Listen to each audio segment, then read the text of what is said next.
Hey guys, welcome back to Through the Screen. I'm Charlotte. I'm Emily. I'm Erika. We hope you've been enjoying the episodes so far, liking, commenting, and sharing with your friends. If you've missed any of them, head on over to our channel and watch. And if you're not already, be sure to subscribe while you're there. This week we will be discussing a very important issue, so be sure to stick around and follow us once again as we join together via Skype to bring you conversations through the screen.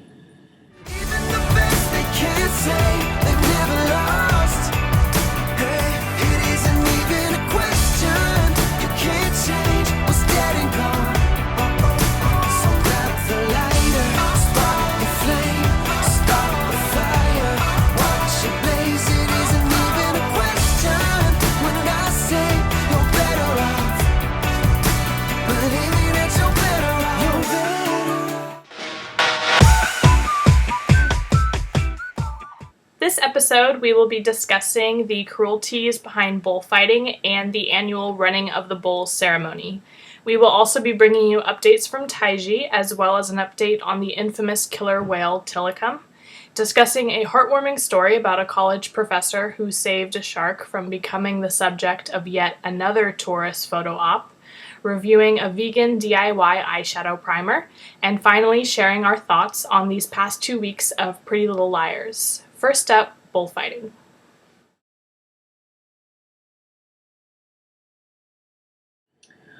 This week we will be discussing bullfighting as well as the annual running of the bulls, which takes place in Spain every year. Many of us have heard of the tradition, but do any of us really know what happens after the bullfight? What happens to all the bulls after the run? We wanted to explore that and uncover the truth behind the practice. So this is what we found. Yeah, so each year thousands of bulls are horrifically slaughtered in bull rings around the world, and Spain, of course, is the most common place for bullfighting. However, this practice also takes place in Portugal, France, Cuba, Mexico, Venezuela, and surprisingly even California. So when I was younger, and probably a lot of people as well, I always had this image of bullfighting where the matadors just have these little red capes and the bulls just kind of run back and forth around the ring through these capes. And I never really understood how violent and barbaric this practice actually was until I really started getting into animal activism. So PETA UK actually has a video called Bullfighting in 60 Seconds, and we're going to link the video down below, but I do have to warn you, it is extremely graphic. I actually wasn't able to get through it without tears and without covering my face. I mean, it's really bad. But it does kind of sum up the cruelties in bullfighting and what most people don't understand about this so-called sport. However, for those of you who don't want to watch the video, I'm just going to briefly explain some of the practices. So basically, as soon as the bulls enter the ring, they are unevenly matched. Their horns are often shaved to throw them off balance, and they may also be weakened through beatings. In the traditional Spanish bullfight, the bull is approached by picadors, which are men on horses that thrust lances into the bull's back and neck muscles, which destroy the bull's ability to defend himself. They even sometimes twist the lances for further blood loss. Next, banderilleros enter on foot and plunge banderillas, or bright-colored sticks with sharp ends, into the bull's back, while running him in circles to make him dizzy and exhausted. Finally, the matador provokes the bull to give a few final exhausted charges before attempting to kill the bull with a sword. If he fails, an executioner is called in to finish and stab the bull to death. While the dagger is meant to cut the bull's spinal cord, it sometimes is done incorrectly, and the still living paralyzed bull is dragged out of the arena with chains on its horns. And if the crowd who is cheering on this entire practice is happy with the matador, the bull's ears and tail are cut off and presented as trophies. And then the cycle immediately continues. And sadly, bulls are not the only victims. The horses that the picadors ride around on are driven to exhaustion and can even be seriously injured or killed by charging bulls that are trying to protect themselves. So as you can tell just by listening, this practice is extremely barbaric, and just watching the video and seeing all of this blood loss and all of this disgusting practices, I can't even fathom how people can be cheering and happy and celebrate this as a tradition. I mean, I don't get it. It kind of reminds me of like A Knight's Tale.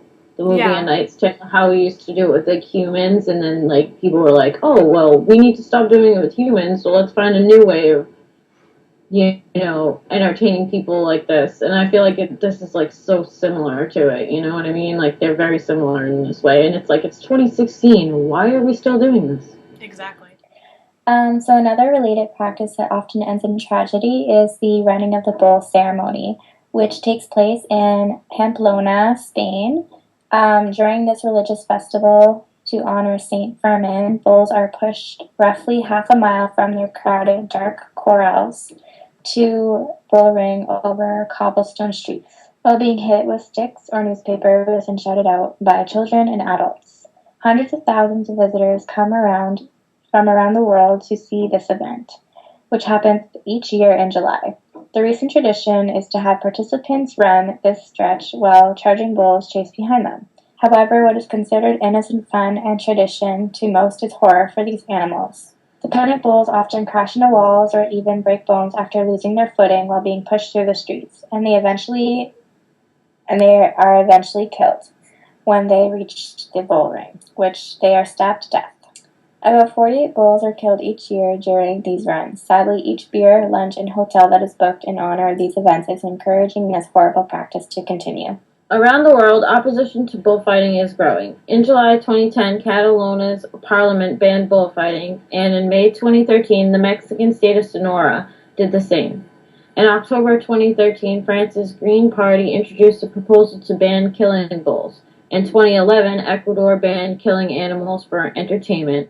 After Portugal's municipality of Viana do Castelo banned bullfighting in 2009, the city's mayor said the defense of animal rights is not compatible with spectacles that torture and impose unjustifiable suffering. From 2008 to 2013, attendance in Spanish arenas fell by 40%.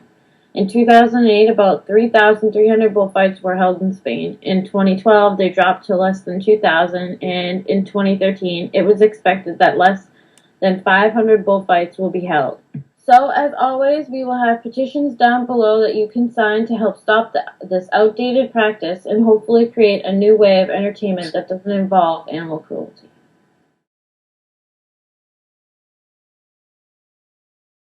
On February 29th, Japan officially announced the end of the 2015 to 2016 hunting season in Taiji, after 18 consecutive Blue Cove days. This season saw 41 drives and 5 different species affected. A total of 884 dolphins and whales were driven into the cove, which is significantly less than their quota of 1,873. Perhaps indicating that these species are being hunted to near extinction in the area. The drive number included 652 total slaughters and 111 live captures of striped, Rizo, bottlenose, and Pacific white-sided dolphins, as well as pilot whales, which are now in danger until May of offshore whaling in Japan. As always, we encourage you to visit both Sea Shepherd and the Dolphin Project websites. Check out the live streams and read about Taiji for yourself, as well as spread the word with others so that hopefully we don't see another season in September. We also want to give you an update on the infamous star of the documentary Blackfish, Tilikum, who according to SeaWorld is near death. Tilikum is said to have an infection in his lungs and his outlook isn't good. SeaWorld claims that Tilikum has been given the best possible care and that his infection more than likely would have already killed him in the wild. However, being in captivity for over 30 years is likely what gave him the infection in the first place. So, yeah, that PR statement really pissed me off when I read that, because anybody who's seen Blackfish knows that Tilikum is, like, basically the sperm donor for every whale in SeaWorld. So, basically, he's not given the best treatment.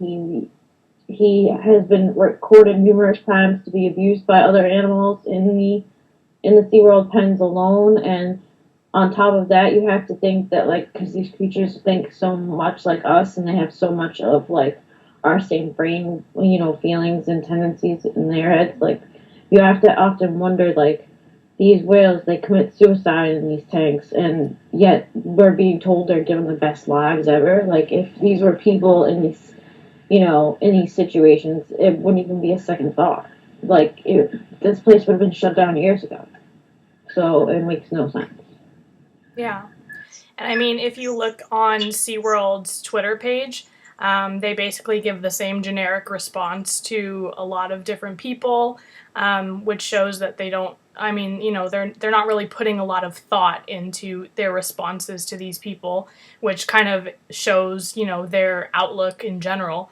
But, the other day I was thinking, which is like a very sad thought, but, we always say all the time that we want Tilikum to be free and we want him to be in the wild, and Tilikum has never known wild. He was taken when he was only 2 years old. And, so it's sad that he doesn't know the ocean and he doesn't know what it's like to be free. This life in captivity is basically all he's ever known.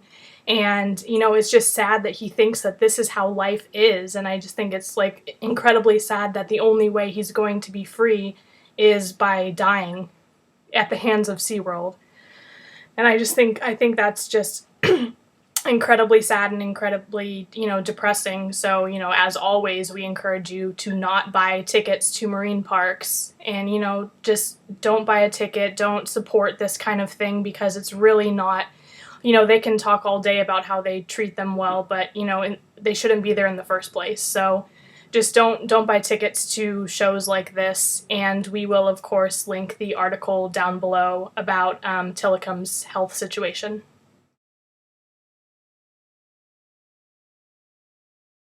So we chose this week's heartwarming story because, unlike our previous stories of tourists taking advantage of marine animals for a photo op, this story tells a completely different tale. Brigham Young University professor Alan Holyoke was in Seaside, Oregon for his niece's wedding when he unexpectedly became a hero. One day, while walking near the beach with his wife, Alan spotted what turned out to be a 4-foot salmon shark, commonly mistaken for a great white, struggling on the waves of the sand. And when Alan, who has a background in marine biology, picked up the shark, he saw what was a copper-colored patch under the shark's chin, a common indicator that the shark was dangerously low on oxygen. So he placed the shark in the water and saw it exhibit signs of life, and after moving into deeper waters, the shark eventually regained the energy to swim back to sea. And so looking more into the story, I actually found out that it took place in 2012, but it was just recently featured on the Dodo's website in response to all of the recent tourist stories in the past few weeks. But one of Alan's quotes, I think, really sums everything up these past few weeks. And he said that nature is not Disneyland, meaning that we can't abuse creatures for our own selfish purposes. So hopefully we begin to see more people kind of taking this message to heart, and we will, of course, link the article down below so you can read the story for yourself.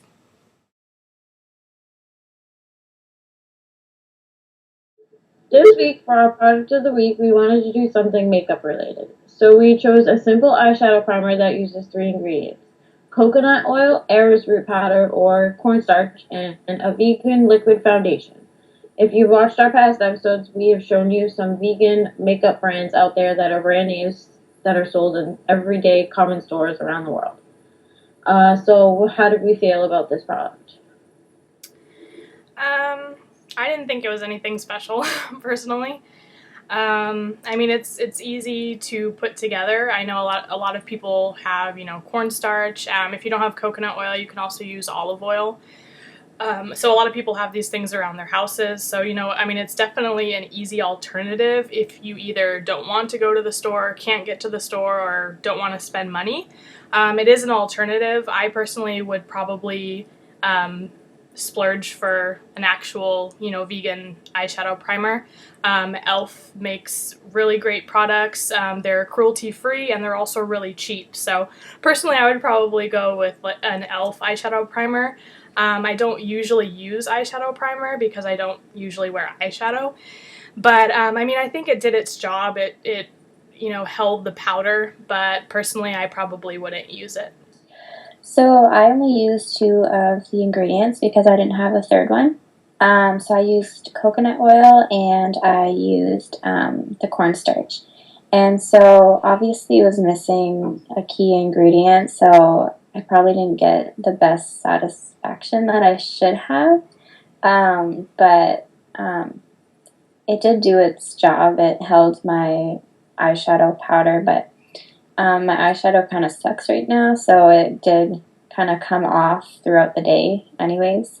But it did hold longer than normal, but like Emily said, I wouldn't make it at home. I would buy my own product. I mean, I don't really use primer anyways, so I probably wouldn't even buy it, but yeah.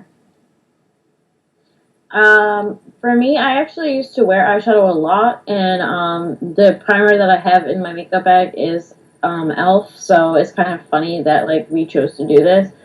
I would not waste my time doing this, to be honest with you. I would just pay the $2 for the e.l.f. primer and use it that way, especially where I don't use eyeshadow all the time either, so it's not, like, something that I would be buying very often.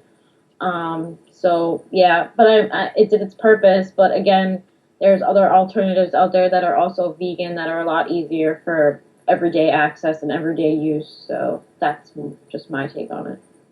So as always, we will link the recipe down below, and we encourage you to try it if you'd like, or if not, like we said, go out and buy any one of the products that we listed in our makeup episode as a vegan alternative.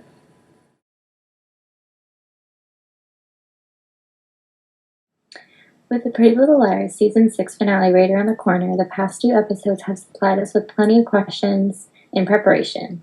From Hannah's killer bridal shower to more of Mona's shady dealings to Spoby's pregnancy scare to a major A showdown, these episodes have been intense. And Marlene promises a secret twin reveal in this week's finale on top of it all. So what did we guys think of these 2 episodes? Well, where to even begin? There was so much that happened in these past 2 episodes. Obviously, it's no surprise we're leading into the finale, so obviously they're just going to throw everything out there to get us ready. But one of the biggest things is that the A, or whoever it is, one of the A's, is basically just about done with them. They're, threatening them that they have to deliver the killer by election night or something's going to happen. So basically, A is kind of picking them off one by one. They made Allie fall down the stairs. They made the fire kind of incinerate Arya. Emily's eggs. They tried to run over Emily. Yeah. And her eggs thing. They just don't like Emily, apparently. But yeah, so that's really the big thing in these 2 episodes. And we find out that Hannah basically wants to confess and say that she did it to kind of do a setup to kind of catch this person and finally end this for good, or so we think. So, I just thought, like, I knew when I saw the previews that Hannah was saying, I killed Charlotte, I knew it was going to be like a setup or a plan. I already saw that coming, but I'm interested to see how, this whole showdown goes when we get to it, so that should be interesting. Another thing we find out is that Melissa swiftly left again for London, and according to Spencer's dad, she was being blackmailed because she was on video saying that she buried Bethany. And so, she skipped town too. And of course, one of the absolute biggest parts of these 2 episodes was the flashback that we get of Spoby and their pregnancy scare. And I think that was a really big, thing that we learned about their past and kind of what led to the end of their relationship. And I think both Keegan and Troyan did an amazing job in that scene. It was extremely emotional. And I just think it was really well done. And, just how sad for them. And, it's just another part that we learn about, past relationships. So I think as we go on, we'll learn about each relationship and kind of why it crumbled. So I think that's really interesting. For me, I was really interested to learn about the fact that they do know that there's two separate people after them, and one of them wants Allie's killer essentially caught, and the other wants to cover it up. So it's kind of interesting to I find out, I guess, in this finale, which one is the one that wants the killer right now, because like Emily said, it seems like one is just kind of beginning their game and the other one is trying to end theirs. So it's kind of interesting to find out, which one's trying to cover it up. And where does Mona play into all of this? Because she is still involved in the storyline. And I kind of understood where Ashley was coming from when she said to Hannah, why have you guys iced out Mona? Because Mona went through everything with them too. So it kind of seems like Mona, if anything, they would want Mona on their side because they know that Mona is just as smart and just as capable and has been through just as much as they have. Mm-hmm. But again, they have that bond and they have that deep-rooted friendship that all goes back to Allie. So it kind of, can kind of see why Mona doesn't really fit in there. Mm-hmm. And this doctor husband guy is shady. I don't care what anybody says. Shady. I kind of suspected him. He screams shady from a mile away, and I just didn't. And that scene with Allie and her mom, that was a big scene too. Because does that mean that because for a while, when we saw those scenes in the hospital, that was Allie's way of reaching out to the girls and, like, letting the girls know, like, she was still alive and that they needed to figure out something and they needed to do something. So that kind of got, our bells thinking, like, does that mean Mrs. D, like, isn't really dead? Like, what happened there, I mean, but we did see her body, though. But I was thinking that maybe she's the one with the twin. But it's a little bit far-reaching. Yeah. And again, if there is a twin, is it one of the 4 liars that has a twin? Because that would create a whole new can of worms. That would seriously lead to a whole new story. So, I mean, I could see where Marlene might want to go that route because it would then set up the final season of the show. So, again, we'll just have to wait and see next week what happens. But yeah. Another part that was kind of strange was that Emily was kind of trying to get to the bottom of this truck that almost tried to run her over, and she actually goes to a mechanic to see, I think it's called a whistle tip, to see what kind of truck has that and if this mechanic kind of installed it. And this mechanic is like super, super shady. And, towards the end, we see that they basically faked the paint scrapes on the truck just to make her think that was the truck. And whoever this was, probably one of the A's, paid off this mechanic to lie about it. So I thought that was really weird. And then another thing is Sarah is back again being super shady. Her handler met with Mona and then had this like secret map that he handed off to Sarah. And, then she kind of had a confrontation with Mona towards the end of the episode. And I just want her to go away. Like, I read something today that, even Lucy Hale, she said that if any of the characters could be killed off, she would want it to be Sarah because she's boring. So I thought that was really funny because that's what we keep saying is that we just really want Sarah gone. Yeah, she is definitely the least favorite character on that show by far, and it's just because she's so shady. And I mean, she even says to Mona, like, Mona's telling her she's not playing games anymore, she's done playing games, she's not a part of this, and she says to her, well, you're gonna be awfully lonely. What the hell does that mean, bitch? Charlotte tells it like it is.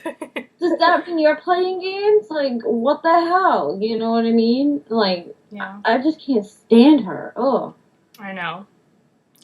But, I mean, it's going to be really interesting to see the finale this week. I mean, the finales have always been, like, really intense and, and hopefully it'll answer a lot of questions because, as always, this second half of the season has brought even more questions. So, hopefully we'll get some answers, and I'm also interested to see who this mystery twin is. But yeah, so we will find out this week. So be sure to watch with us. We will link Freeform's website down below if you're able to watch that way.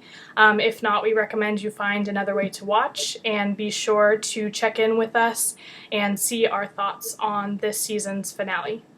So this week's artist is none other than Season 1 American Idol winner Kelly Clarkson, who returned to the show that gave her start late last month for an extremely emotional performance of her new song, Piece by Piece, which happens to be our song of the week.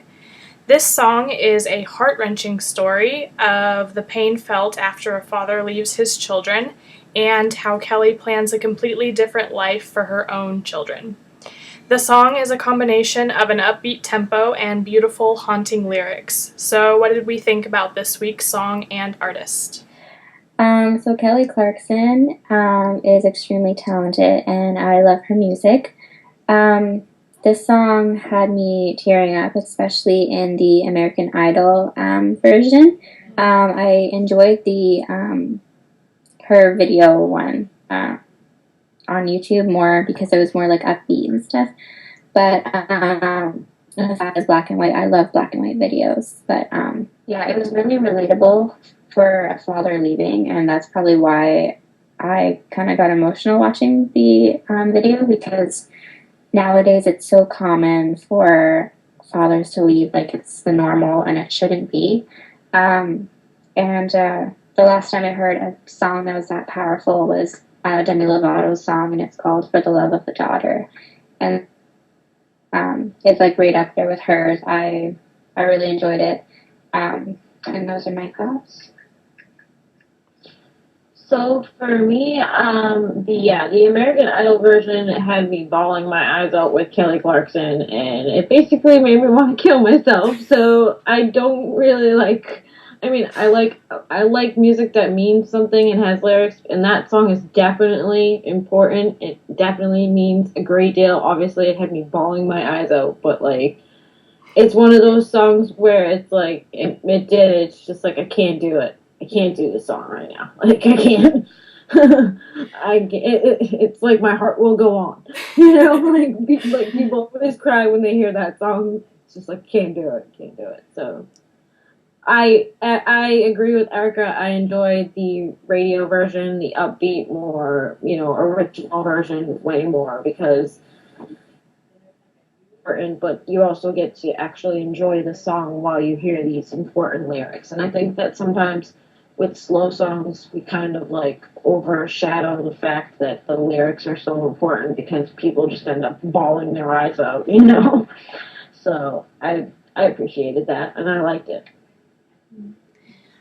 So I recommended this song, and I first heard it because all over Facebook I was seeing people like, oh, this had me crying, oh, this is so emotional, and I'm like, what is this? I kept seeing it on people's feed.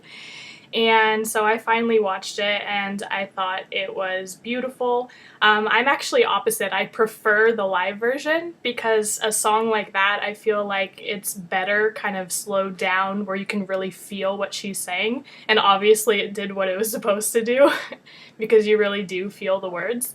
But I mean, it's so hard to watch the American Idol performance. We're of course going to link it below with the music video, but she has to stop multiple times because she just can't keep going on, and it's heartbreaking to hear. But I think it's really positive how she wants to make a better future for her own children. So I think that's, the positive part of it. I do like the video, but like I said, I liked the slowed down version a little bit better. So we hope you enjoyed our Song of the Week, and we will, of course, as I said, link the official video and Kelly's performance on Idol down below, as well as a link to purchase Kelly's new album, also called Piece by Piece, which was released on March 4th. And as always, let us know what you think of this song, or if you have any future song or artist suggestions. Okay guys, that's our show. We hope you enjoyed this installment of Through the Screen. If you did, be sure to like down below and also subscribe to our channel. We also appreciate any feedback that you may have. We post new videos every week, and we'd love for you to all join us and tell your friends. Next week, we'll be discussing a brand new topic, so you won't want to miss it. Until then, thanks for watching, stay informed, and we'll see you next time. Bye!